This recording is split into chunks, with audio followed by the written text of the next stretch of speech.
Good evening, ladies and gentlemen, and welcome back to GameStar TV for the official Blizzard ANZ Heroes of the Storm Season 2 qualifiers. It is week 2 of a 5-week series. My name is Kit Fox, your host. If you have just joined us, in game number 1, we had the Leighton Hewitt Fan Club going up against PogChamp, and the Leighton Hewitt Fan Club came away with a win, and Physics got himself the MVP nomination. Game number 2 you just saw on stream was Cursed Hollow, and that was over in a heartbeat. Nomia with surgical precision taking down Trump Sports, one of their closest competitors, and Fat94, congratulations, he got himself a nomination into the GameStar MVP program. If you're unfamiliar with our tournament format, last year we ran a 4-week Swiss competition. This week we've actually extended that to 5 weeks, but we're still only going to count the best 4 weeks from teams. So if one week has a complete bomb of a week, don't worry about it because only your best 4 are going to count. The top 2, of course, will go through and qualify for the for the finals, and the winner of that will go on to represent the region, the entire ANZ region, that is, at DreamHack this time. So if you don't actually manage to qualify in our competition, there is an ESL qualifier a little bit later on in the season. Blizzard have gifted us with 2 Machines of War bundles to give away, so stay tuned after this game for info on how to win those. That is about a $40 value for those bundles, so you want to get in on that. And like I've said before, if you qualify for this competition, you get yourself a minimum $2,000, and if you come first, you get 8. So that is not bad at all for playing video games. The winner going to DreamHack. Nomia are currently the Goliath. Who will be the David? Perhaps it will be Morton's List or City Wok as they go head-to-head on Brax's Holdout. So once again, I'm going to pass you over to your casters, Skimmy and Vandy.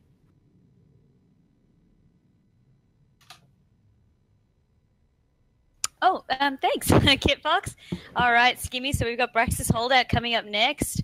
I'm pretty keen to see what they're going to bring out for, I guess, a map like this. We know that we don't really like Warhead Junction. We know that we're ANZ as well. We shy away from Brax's Holdout, but they are a part of the tournament draft, so we have to play them. So what wacky strats are we going to see coming out? I was just going to say, with my mic muted, it was Brax's Holdout. It's one of those maps that you either love or you hate, kind of like Vegemite in that regard. So it's one of those ones where it's really dependent on strong solo laners to hold down those control points, as well as good wave clear to defeat the Zerg. Not only actually defeat, but actually push with. So you're going to see a lot of emphasis on strong wave clear and bruises. Definitely. And I mean, what else we like to see on Brax's Holdout as well is wave clear, something that I guess we had in the meta for a while, where wave clear could almost just win games by itself. But on Braxis as well, when you've got that Zerg rush happening, we can start to see the Sylvanuses, the Zuls, and the Zebos start to come out because there is a good place for them. Even the Zagara, who we've sort of seen come in and out of the meta here and there, she's not as strong as she used to be. But on a map like this, where vision and wave clear can sort of assist quite well, we could see her come back out. Yeah, I mean, we saw the Chinese, especially at the Eastern Clash, play a lot of Zagara, and that was one that sort of got me a little bit conflicted. She just seems a little bit weak in comparison to the other options, be it sieging, wave clear, and just overall survivability. A lot of CC and bursters out there right now, and without that escape potential like other heroes can have, then you really do fall down that pecking order when it comes to hero selections. But I mean, we've seen a lot of changes. We discussed last week the changes that have come from this Probius patch with the tank reworks, for example, most notably between Anubrek and Arthas. But I've been seeing steadily a lot more people start to play things like the Butcher and even Abathur starting to creep back in. Yeah, I've noticed that as well. And I guess a lot of that has to do with, as you said, the meta shifting once again with bruises sort of coming back into play and there being a lot more room for specialists to come out and play as well. And I know Blizzard's been trying to work on their matchmaking as well to make sure that you don't get those double stealth on your teams and things like that in the quick match. So I think changes like that are very much appreciated by the community, and also why I guess we can start to see, I guess, a place for old mate Abathur and the Butcher starting to come out. I mean, it just gets a little bit stale otherwise. You know, you're seeing the same heroes every day, and you even see it on the streams, right? Oh, you know, it's going to be Ragnaros, it's going to be Malfurion. What a surprise. And what a surprise is this, because the lobby's just crashed. Looks like one of the players on the side of City Wok didn't pay their internet bill. Disconnected. It wouldn't be an ANZ night without our classic disconnect, but hopefully he'll be back up soon. And that leaves us, I guess, into talking into what else we'd like to see on this map. I mean, are we going to see Ragnaros banned or picked, for instance, talking about heroes that we see a lot of? I think it's going to have to be an absolute certainty in that regard. I mean, we've seen every game tonight a Ragnaros and a Malfurion being shown, so it's going to be the case. I mean, if we talk about the lineups themselves, last week, Morton's list finished third. They went 3-1 with a bye. And then we had City Wok that went 2-3 without a bye. So rather close in the standings for week one. So you would slightly give the edge to Morton's list because they have a bit of a star-studded lineup that have been around for quite a while or playing, as a unit for a bit of time. So in that regard, it's going to be an interesting one to see, Vandy, that's for sure. I definitely do like to see a well-matched team. And in Morton, we've seen him around the community for a while. He organises battle royales for the community, and he's just an active player. So good to see his team flourishing. As well as City Wok. I mean, the name is new, but the players are definitely ones that have been around for a while. So once again, like you said, keen to see what they've got, especially on our favourite map. Well, Braxis had my favourite map. Well, it's not Warhead Junction just yet, Vandy. So I mean, we can hold on to that ticket for just a little bit longer. Thankfully, but once we do see that Warhead Junction coming up, we do have that on as well tonight, Skimmy. So we can't celebrate just yet. Warhead Junction is the map next, but yeah, we've got to play our Braxis holdout first. Yeah, Warhead Junction at the very end. Then we got Tales of Doom to close out the night. So 2 more rounds of Heroes of the Storm action within ANZ, ready to rock and roll. But we're just waiting to see what's happening here. We're not only losing one member from the lobby, we're losing multiple by the second here. They're dropping like flies. So let's just figure out what we're doing here now. I'm just trying to work out if we're staying in this lobby or if we're going into a new one so we can get the game started. So, I mean, we had such a good start to tonight. Last week we had a pools every single game. And, it wouldn't be, like you said, ANZ without a pools or some form of drama. But this is why you turn up, right? You want your daily dose of male drama. You don't get your Women's Weekly magazine. You get your Heroes of the Storm ANZ chat. Your Heroes of the Storm chat. Is that where they subscribe to, I guess, yours truly? Well, I mean, they could be a sellout if they want to be a sellout, but I'm not seeing that filthy esport cash just yet. Not just yet. And, I mean... Okay, with Zarya gone off, I guess, the picks for tonight, yep, we haven't actually seen that be such a detrimental thing. I mean, Zarya, for being such a strong pick, she wasn't picked all that much last week, as when we were discussing earlier and going through, I guess, the picks of each team and the bans. Zarya's got her place, and I think it's really when you start to see those mages or really high burst damage, or if you want to accentuate with another tank, she does do everything well, though. So I'm wondering why we're not seeing more of her, Skibby. Well, I mean, on the topic of why we haven't seen it tonight, definitely the reason behind the ban. But in the grand scheme of things, I mean, she's always been that hero to try and enable, and that seems to be the meta right now, is pick high-impact heroes and rely on that one person to do the work and have that sort of trust factor about it. You then supplement it with a Lucio. We talked about that briefly last week, the Lucio, the Tyrael, Tassadar, Zarya, any hero that can either speed, shield, or provide some way of mitigation. And with the Zarya taken off the board, that's one factor that definitely aids the drafting process. But I think we have Blank ready to rock and roll. Hopefully we can get ready to start again, Vandy. Yep, fingers crossed. This time we don't have any drops, and let's get this draft underway. Because we're all keen to see what they're going to pick. We've done our fair bit on doing the theory crafting. We want to see it in actually being picked now. Yes, I mean we did the coin toss just before, and it did turn in favour for Morton's list. So I'm going to guarantee they go for the first ban this time around. But actually, ironically enough, we called it. Well, at least I called it. He said he actually did not pay his internet bill. He's currently tethering off his phone. That is the commitment here for ANZ Heroes.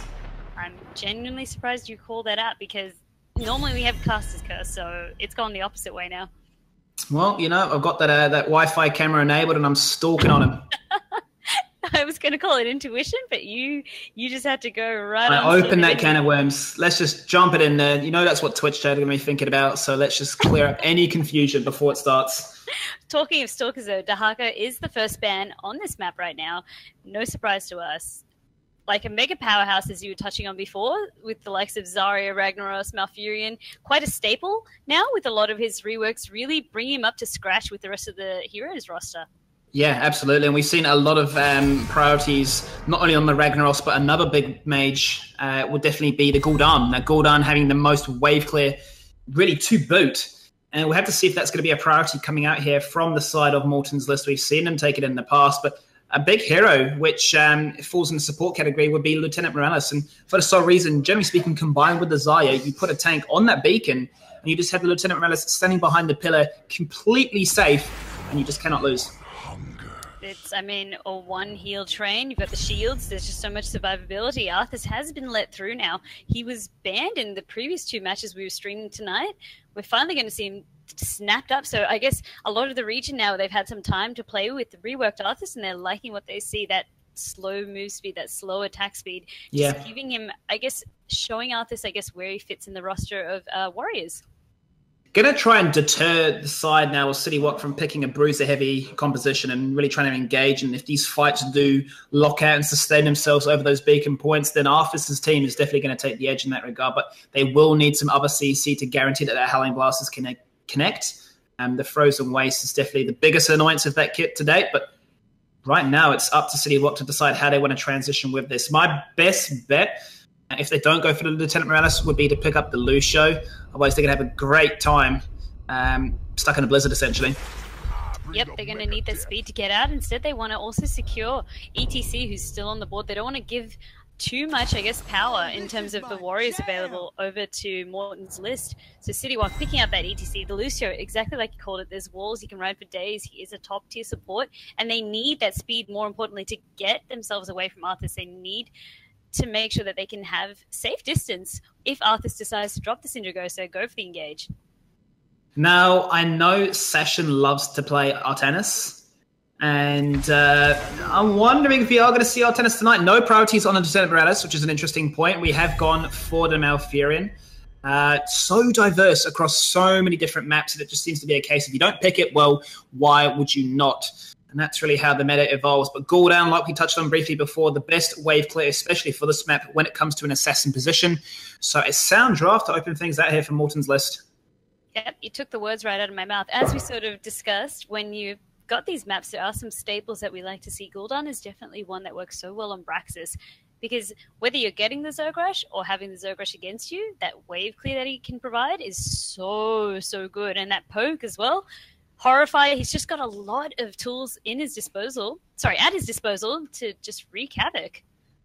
Yeah, it's frustrating to say the least. Now, if we talk about compositions that can really complement the Lucio, I've seen in the past, they've actually run a Medivh before, and you're literally popping through portals and speeding through like you're trying to catch that train at the very last second, but that relies heavily on a lot of executioner-style heroes, be it the Greymane. Definitely something I'm straying away from slightly, given they've gone for the Malfurion and the Arthas. A lot of potential to self-zone. And you can see from the bans there of taking away the Tesla, they don't want any way to amplify. But the response from Morton's list, they did initially go for the Valor. And they're juggling between Nat and Kel fast. So they're wanting to make sure they can disable a hero with a ton of sustained damage. But not only that, but just some CC to boot too.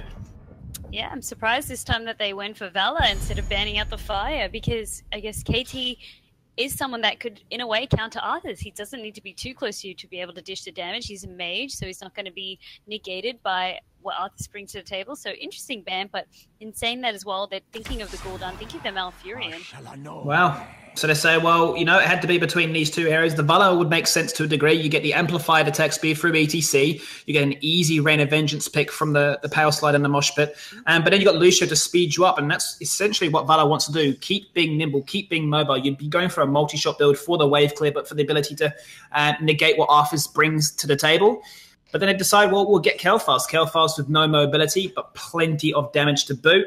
Well, let's fix that issue and make sure that he cannot be picked and caught with any of the CC on Morton's list. Yep. And now if you're on the side of Morton's list as well, you're going to want to look at perhaps getting an auto attacker such as Valor, but whether they want to do another auto attacker, or do they want to go more bruisers? Because as we sort of said, this is the meta of bruisers. We've seen Sonya sort of come back into play with a couple of changes. Varian has fallen out a little bit. I guess with his changes, they don't need the taunt in this instance, so I don't think they were going to want to consider him. No. But it's going to be what they're looking for, I guess, is a way to disrupt or catch that Lucio, catch that Kael'thas, just pounce and, as you said, an executor to go after the squishies and secure the kill for them. They do need another bruiser. Arthas on his own, although he is very strong, you're heavily reliant on that Howling Blast to connect, right? If you're not in melee range to actually slow them down, well, the Howling Blast is a whiff shot, if anything. It's kind of like the whole idea of Stitches, right? You know, if you don't land the hook, you feel like a big, big teddy bear that nobody's interested in cuddling. So they're going to go for the Mirrodin as well, which is great. I like that a lot because they have a good way to synergize the stuns and coordinate the CC. But not only that, Mirrodin, I mean, not only does he have a big tanky health ball, he also can bring a lot of DPS. But the final pick here has to be something to boot. They do go for the Greyman. I like that because I was thinking that was going to be the final pick for City Wok. They've got the diving potential from both tanks. They've got the speed boost component. And then any damage that's being done through the Kael'thas can then be execution could be killed. Followed up by the Greyman. With Violet off the board, their options are a little bit limited now. What are you thinking, Vandy? I'm not sure. I think they might want to pick up a specialist here, get that wave sort of pushing, give themselves, I guess, a better advantage of getting the level advantage of making sure that they can have strong pushes with the Zerg Rush. They have a lot of damage at their disposal, but only through Kael'thas. So that's where they either need to go damage or get a specialist happening. Otherwise, they're going to fall short. But that Anub'arak I really like as well. It gives, I guess, a lot of threat to that Gul'dan, to that Malfurion, to the Greyman. There's a lot of stopping power there now by getting that Anub'arak as well as ETC together. They're going to have to work hard to peel these hitters because Anub'arak can be quite sticky as well as ETC is quite mobile. I was just wondering if it was going to be Zol Jin because, you know, with both of these taken off the board, it really comes down to those sort of second-tier assassins. Now, Tychus has been changed. He's been changed for a long, long time, but still, in certain conditions, is pick Bandy. I'm expecting to see Odin, I'd imagine. Just so you can chase on in and punch. Yeah, I'm also thinking perhaps Odin. We've seen Draken Laser Drill, I guess, dropped a lot more in favor of Odin, giving Tychus some mobility, giving him as well a lot more firepower, importantly, because Draken Laser Drill, you can focus as a team and get it out of the way quite quickly, and then it's sort of, all right, my heroic gone. What do I have left? Just my normal damage. So Odin, I guess, gives a lot more reliability in that sense.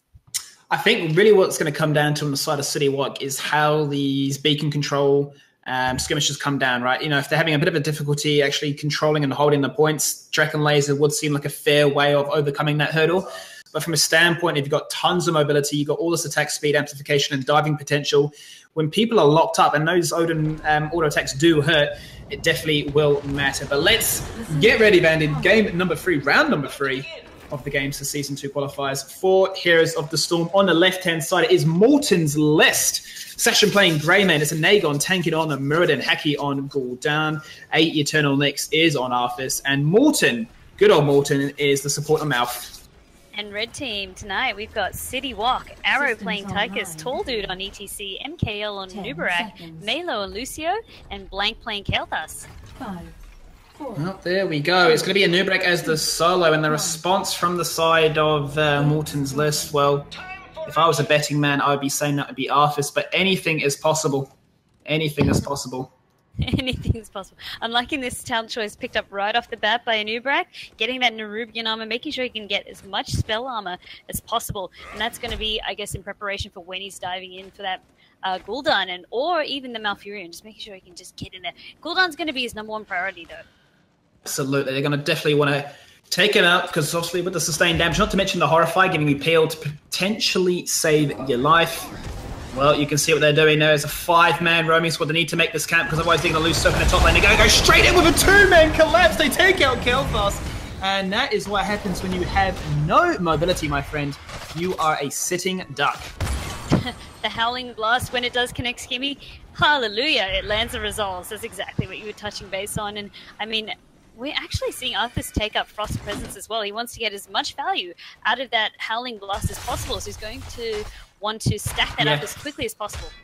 I quite like that choice, to be honest, because, you know, with Lucio being as elusive as you can be, and especially providing that to the rest of your team, it means your ability to land those Howling Blasts is a lot more forgiving, right? So if you don't land it directly, it can still clip, it can still catch. And definitely that is going to be the call for going for this Kael'thas all day and every day. And they made sure that that gank counted. They wanted as much value out out of it as possible. And I really like the way Arthas's quest is structured. After you get 5, you get a reward. After you get 10, you get a reward. After 20, you get a reward. It's not usual for a questing talent. Normally, it's you complete the whole quest and you get the benefit. It just means that there's less chance for this to be a dead talent. So once again, it's talking about those quality of life changes for a hero that was, I guess, much underloved until recently. Now, if we talk about the early game Bandy, there's a big reason why, not to mention the early game kill, but the reason that Morton's list are ahead. They have much better wave clear between the Gul'dan and the Grey Mane, but also Arthas being such a bully is going to absolutely body a Nubrek. Nubrek, usually a strong solo laner, is literally going to be here to soak. And as a result, you're going to see a 1-level lead already creep up. I think that Anubarak knows that he's just playing for the longer game. He just has to sort of put up and bear with it until he can join the team fights, and then we'll see his full potential. But right off the bat there, Morton's list controlling both beacons very early on. Yeah, we can see Morton's list knowing this sort of strength of their composition, coming for the gank. MKL making decisions. Oh, he does dodge the Stormbolt. Beautiful there. He's going to go for a very early burrow, straight into an entangling. Is he going to live? He is. Not completely punished despite 4 members being in that top lane. And that's quite lucky, to be quite frank. That's a lot coming down to waiting for the Duke, and then also that spell armor. We can start to see it happening now. Gul'dan's going to be doing very minimal damage, because Anubarak, as we know now, he is the anti-mage warrior, Skimmy. That's what Blizz has made him to be, and that's what he's sort of going to live up to now. Absolutely, but in this composition here, expect to see him pick up a lot of damage talent, so they're going to really abuse this now, Morton's list, knowing their wave clear is so strong, and knowing that Anubarak has no way to deal with this. Easy towers, there's no ammo, he's taking damage from the corruption. They're taking 2 towers, both bot and top, cleared on out, and they got a 54% Zerg wave, currently to boot. Yep, I mean, if I was Morton's list right now as well, I would be pushing this hard, because Arthas, every time, yes, it's still the Warriors against the solo lane, but he's, once again, it's all about making sure that he's stacking up his quest, getting as much value for the later game as possible.